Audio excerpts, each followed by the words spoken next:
Good afternoon, good evening, good morning. I'm Dr Clare Anyiam-Osigwe, the allergist, founder of Premae Skincare, and today I am overwhelmed, overjoyed, and extremely humbled because what Sister Brandi doesn't know is that as soon as I found out that I was speaking on this panel here in Italy, Florence, I said, without even reading any of the profiles, I want Brandi Harvey to be my cover girl for issue 4. Honestly, based off of the fact of who your father was, because of what he means to me. Right. He's your dad. Right. But he's our father. Yeah. For people that watch him on TV. Yeah. So we'll get into that. Yeah. Because we've shared your father. Does that make sense? Yes, like, absolutely. Black girls around the world who have not grown up with a father have looked at men like Steve Harvey, T.D. Jakes. Absolutely. Right? Yeah. As somebody who means something to your life and that you can think, you know what? There's a lot of bad representations, but there are some stand-up guys. Yeah. And he's one of them. Yeah, who take care of their families. Right. And that's it. So, without further ado, can the Premae family welcome our cover girl, the beautiful and incomparable Brandi Harvey. You are so kind. Thank you. So nice. Listen. I don't even know what to say sometimes, but just thank you. That's all I've learned. Just say thank you. Yes. Just say thank you. Yes. That was very nice. Yes. This is not your first time in Europe? It's not. Your first time in Europe? Actually, my first time in Europe was a few months ago. Okay. I came to Italy a few months ago, and I went to Rome and the Amalfi Coast, and went to Paris, and that was just really recent. And I've been to the continent of Africa. I've been through Central America, South America, all across the United States, but I had never been to Europe. Wow. And I was like, you know how you feel like you're missing something? And I think more in conversation than what you feel like you're missing, like, I just have to get there. It's really more of like, I want to be able to talk about that. Yeah, I did that. You know what I'm saying? It's like, I need my conversation game to elevate, and my cultural currency, as I tell my girls, to elevate. Sure. And so that was it. It was more of like a cultural currency trip. And then being blessed to come back here a few months later was like, oh, okay, I see. You trying to tell me this about to be like another home for me. I get it. It's okay. I receive it. Well, welcome. I receive it. Welcome to Europe. Unfortunately, it's not London, but Tuscany is stunning. It really is beautiful. It's beautiful right? here. It's beautiful here. Good food. Good food. Yes. Yeah. The food has been really fresh. good. Yeah. It's been really good. Super. Yeah. Good wine. Good food. She means good red wine. That's what we mean. Liquid lunches. And so you've been to Europe before. You're here now. Right. And what brings you here is your outstanding work with the Harvey Foundation. But before we get into that, what I want to find out from you is just a little bit about your childhood and just about being Brandi Harvey. Oh my what is goodness. that? What is that legacy for you? Because Man. you're an individual from a very well-known family. You know, it's interesting because my father hasn't always been famous. Sure. And so growing up with two very loving parents, my mother being the ultimate caregiver and nurturer and just self-esteem builder was what she's been in my life. And sacrificed her entire life for us, because at one point in my childhood, I have a twin sister, so I came into this world with a partner. She's my best friend. Wow. She is just like, it just doesn't get, I love sisters and I love sibling love. And my sister and I, we just really enjoy being around each other. And from our entire lives, we just enjoyed each other. We didn't have moments where I don't like you, I don't want to be around you, like I have different friends. No, we had the same friends and we enjoyed each other's company. And it's been a real testament as our relationship has as we've gotten older and our relationship has changed, as she's gotten married and had a Congrats. baby. Wow. You know, so that our dynamic has shifted, but not in a negative way. It's been really good. And then, so with my sister, I also have a brother named Broderick, who is a product of, we're 3 children of my parents' marriage. And I think from my childhood, it was good. You know, I grew up in Cleveland, Ohio. I born and raised, but the church was a huge influence in my life. Good, bad, or indifferent of what I feel spiritually now versus what I felt when I was a child. But it was the foundation for my life of how I would go out and lead in the world. Because in church, I became a public speaker in church. From a young age. From reciting Easter speeches and Christmas speeches and church announcements and bulletin readings and all that kind of stuff and litany prayers and call and response and like finding a real love for my culture, for tradition, for spirituals, for all of that played into my life and my upbringing. And I grew up at Antioch Baptist Church, and those women, those men, everybody there shaped who I became, who my sister became, who my brother became, and who my mother became, because my grandmother was the church administrator for 32 years. So for 32 years, she was the right hand of the pastor. And pastors coming and going or whatever, and just what that meant for her to know, like the first person to know when people died, and the first person to know if people were sick, or the first people to know if something was happening in the community and the church had to address it, and how pivotal she was in that. And so I learned the power of community organizing through the church and through my family. Because I come from a family of community and public servants, social workers and educators and church servants, and all these people showed me who I could become, and that I could become whatever I sought to be, but that in all of what I saw, that I became a doer and a servant of people, that to whom much is given, much is required. Sure. And that what was required of you, Brandi? Leadership. Leadership was required. Accountability was required. And I think that that's what my family instilled in me from a very young age, of just responsibility. Do what you say you're going to do. And that's follow through. Just have some follow through.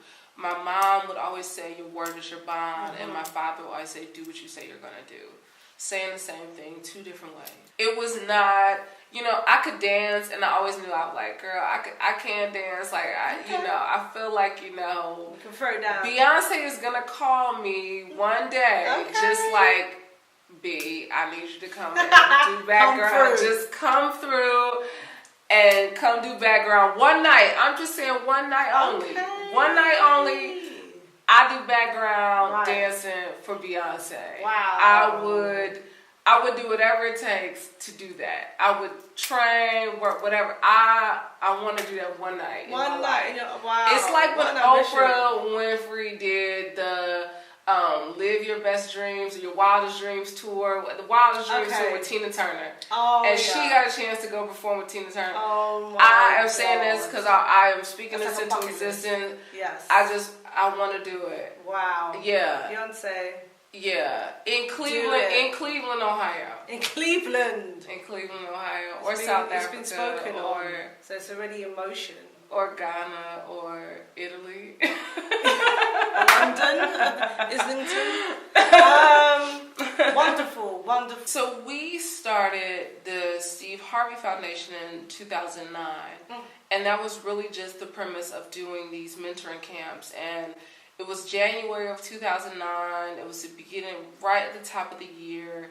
And I just started working for the foundation, and my father says, I want to do a mentoring camp. I have this land in Dallas. I don't get to go there very often, and I want to be able to share it. And we had a couple 100 acres, and it was like, I want to be able to have these boys experience this property, and that is mine, and that they came here. And so we set out to do it. We had no clue of what we were doing. When I tell you, I mean, the first year, the heat was, I think it ran about 105 to 107 degrees every single day that we did this camp. I think I lost about 14 pounds coming out of camp. Just sweating. Just due to the sweat. And the fact that we didn't know what we're getting into, like even the width and depth of the land, of like, we need a golf cart, but no, we obviously didn't think we needed one. We're just gonna walk, like we're just gonna walk everywhere, like. So of course, like, you're just certain things you're just not thinking about, like how are we getting around on this property quickly? And so from 2009, starting off, and you just look at from 100 boys only. They did not sleep on property. They went and stayed at a hotel every night through one of our hotel partners with their mothers, and then they would come back each day. Okay. We learned by day 2 of that camp, like, okay, this can't be the case. The moms need something to do. The boys, while the boys are doing something too. Sure. And so the following year, we implemented in 2010 our parent program. Because all of our boys who come through our program come from single parent households. Okay. It's not a requirement for all of our girls, but what we do for the boys is that we are really showing them and giving them a snapshot of manhood. And that was really the values of what it was started. It was teaching young boys how to dream. Teaching the power of the dream. And my father believes it's not about how much education you have, because the dream is going to fuel your education. Whatever dream that you have, you're going to be fueled. That's going to fuel whether you go to get your master's degree or PhD, or just go to undergrad, or whatever. If you go get a trade, whatever, that dream is going to fuel whatever decisions that you make. Very true. And so we didn't want to push that. We wanted to push, we wanted to push the fact that these kids had these minds that weren't really being tapped into and really opened up to the possibilities.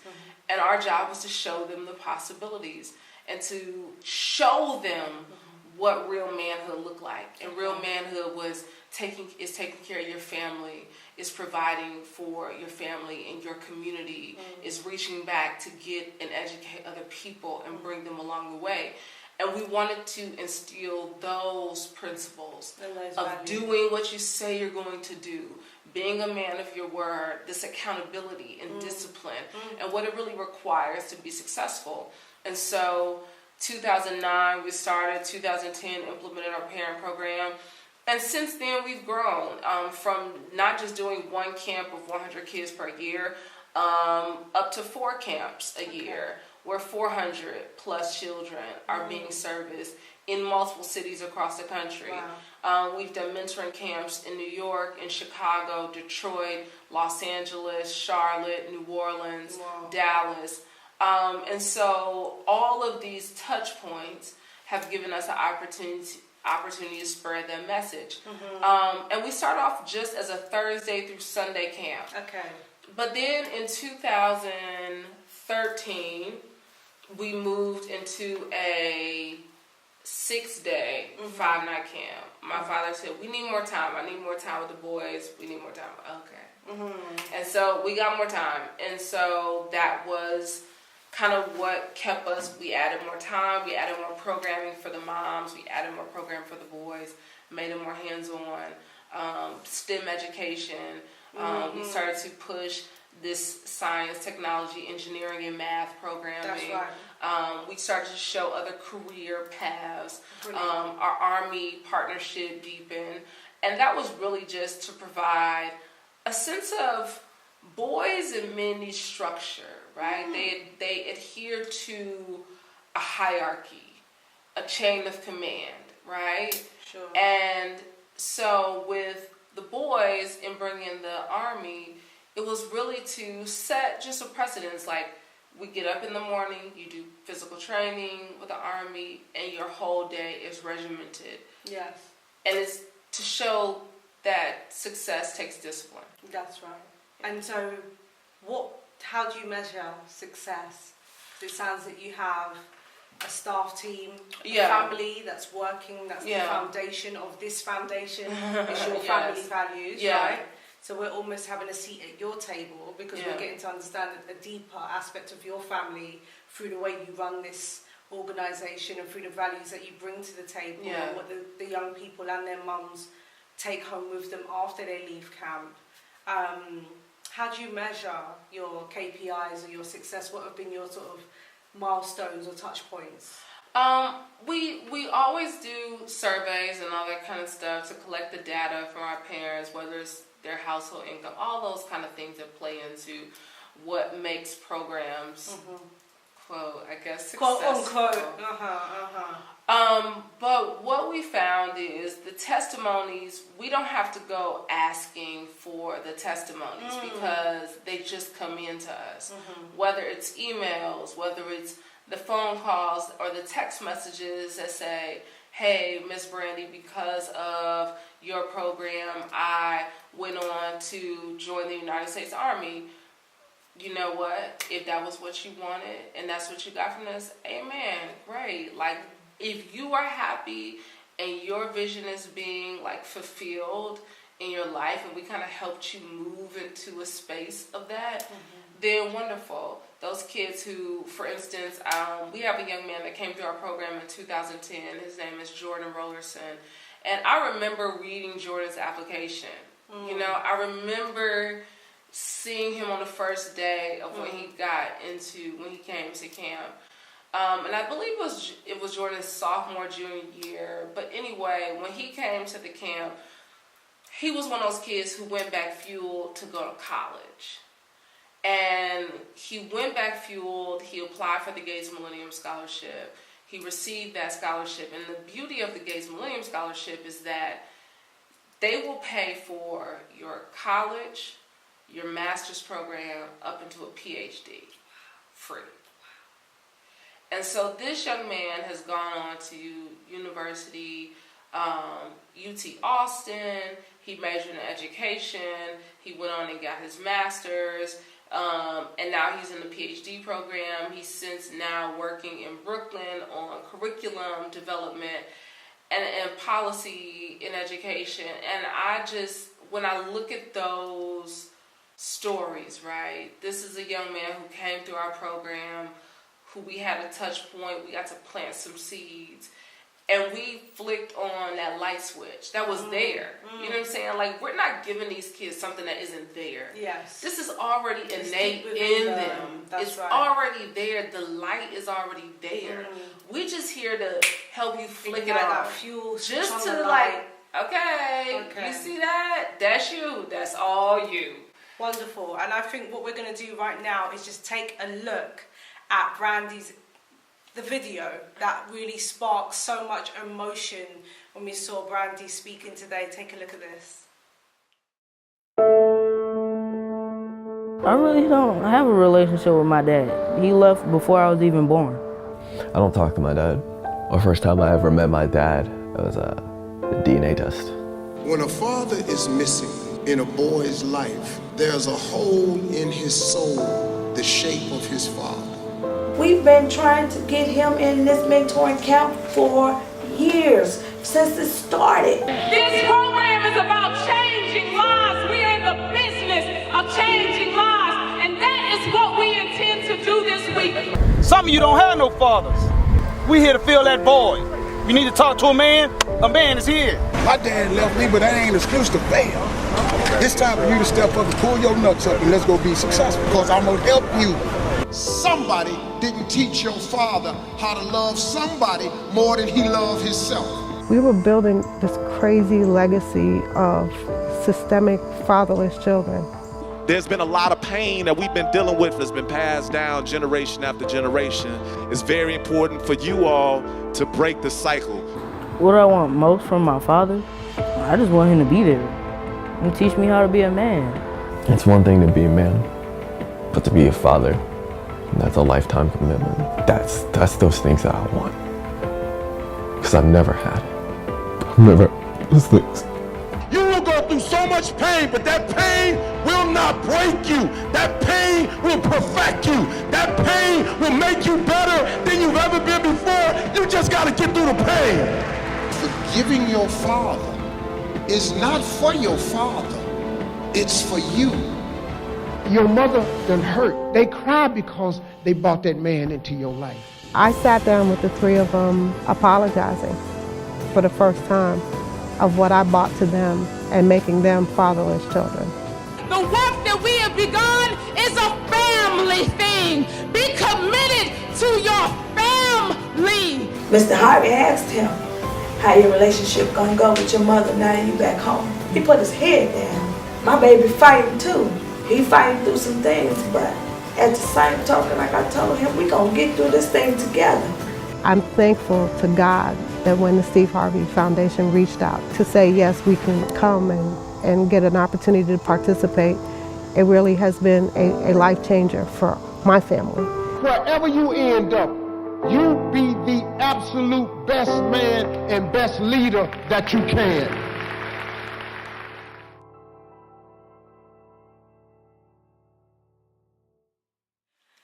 Whew!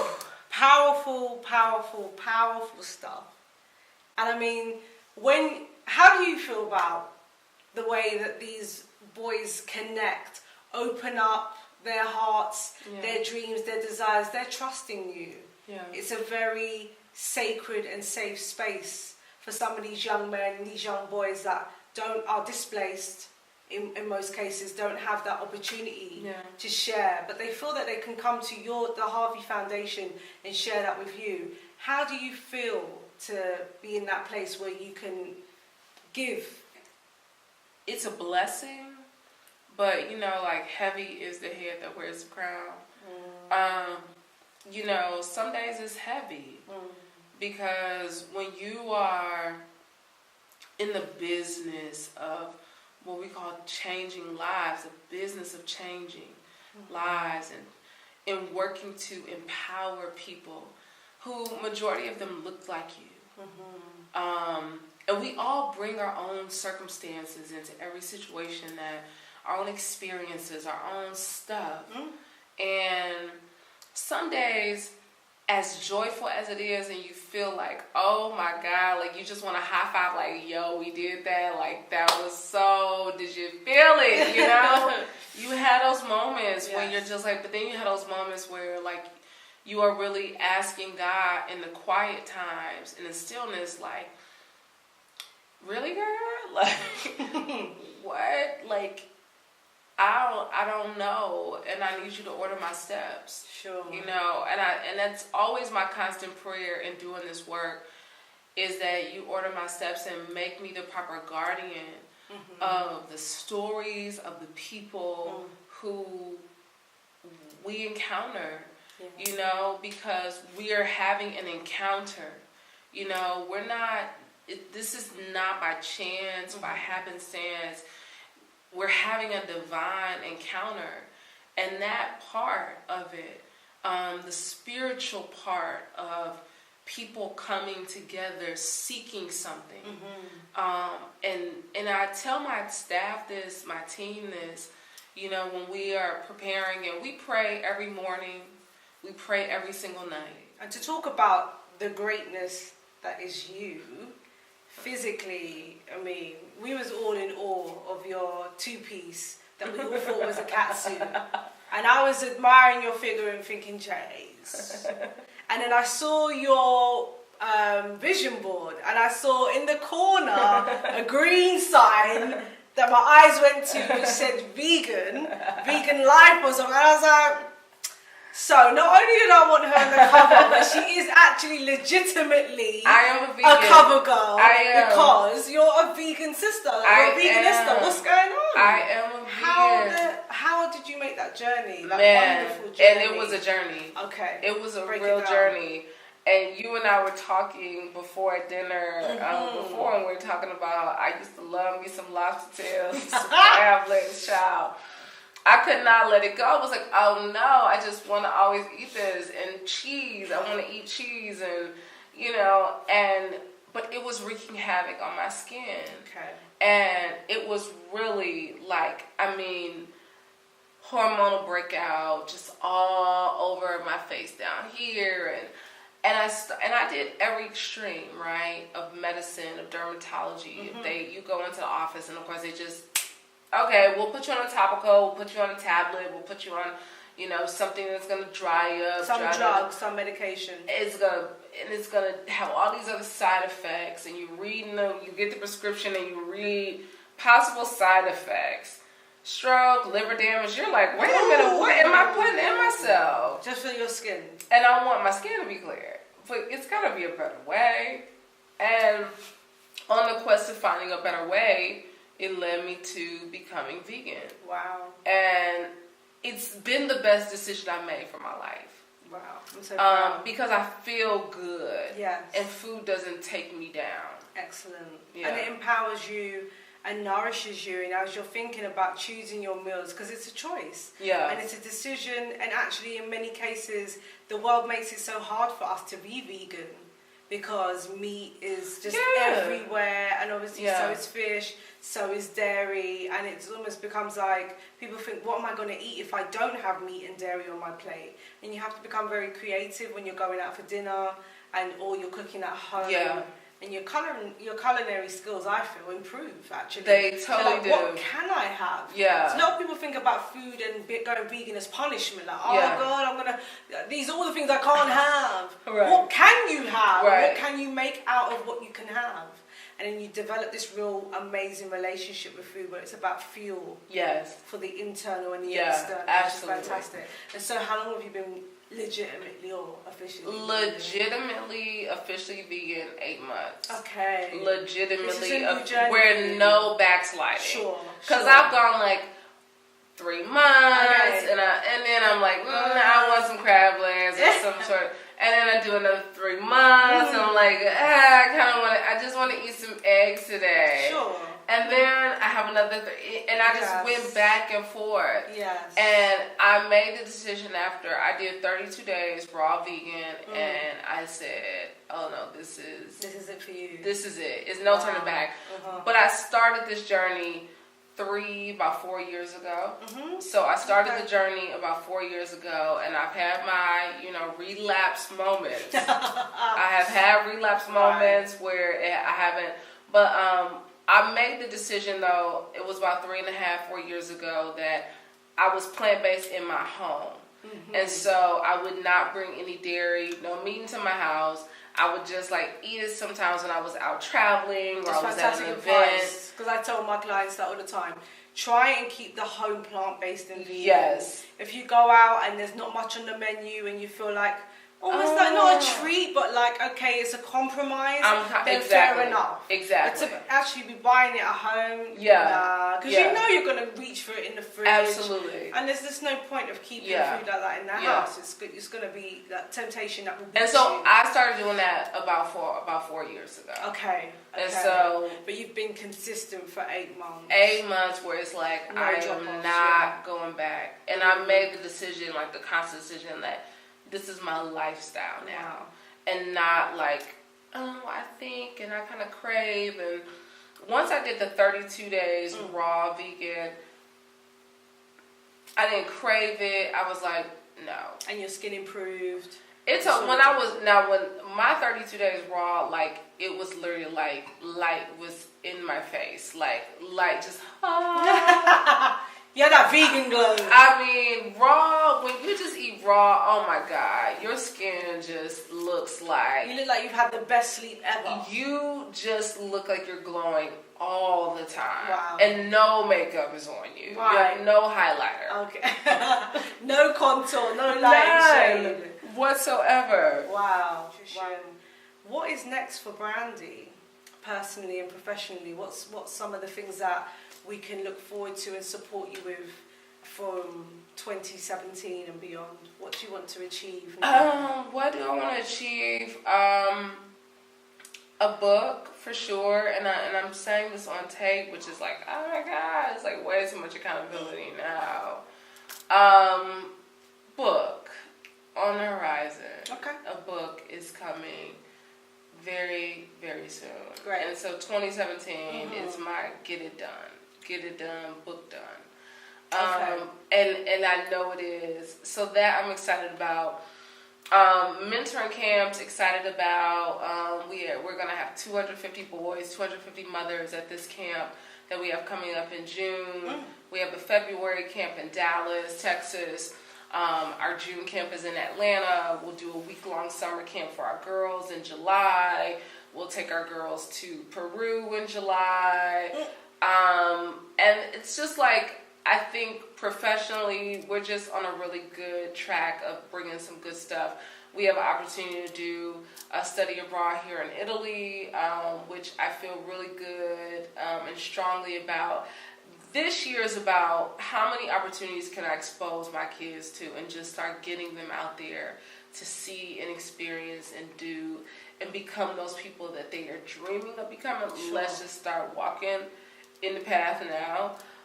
Just open to, what God has for me as far as love and just, how we get light on that word, right? We start to sing those things, but just what, I'm open. I'm open to, what God has for me in all areas, and that the universe is always conspiring in my favor. Cool. Yeah.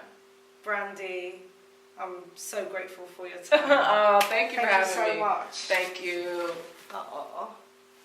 So, you can find out more about Brandi. Tell us your Instagram and all the places that you want us to. I'm on Instagram. I am Brandi Harvey on Instagram. I am Brandi Harvey. That's Brandi with an I. And then if you want to check out the work that we do at the Harvey Foundation, it's harveyfoundation.com. That's harveyfoundation.com. And you can check us out there. Thank you for watching. Ciao.